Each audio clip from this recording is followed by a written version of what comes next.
করে দাও, ঠিক আছে, না হলে আমার মতো 12 পাস ছেলে হয়ে রয়ে যাবে। ঠিক আছে, তো দেখা।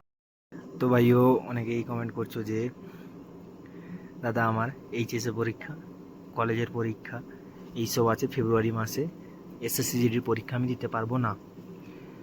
তো একটা কথা বলি যে আমিও কিন্তু Assam rifles, radio operator, CISF fireman এবং এসএসসিজিডি তিনটেই একসাথে আমি মানে পাস করেছিলাম।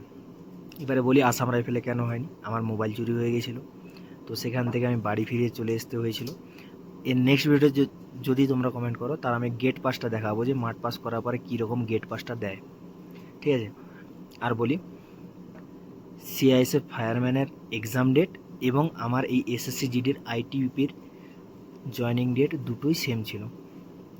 তো ভাই এরকম জীবনে অনেক কিছু ঘটনা ঘটবে, কিন্তু একটা কথা বলবো, এসএসসি জিডির এখন থেকে প্রিপারেশান নিয়েছো, কিন্তু যারা এইচএস দিচ্ছ, কিন্তু এইচএস দেওয়ার সাথে সাথে তোমাদের এসএসসি জিডির পরীক্ষা এসছে মানে তোমাদের এজ হার্ডলি 18-19-এর মধ্যে হবে, তাহলে অনেক চান্স পাবে।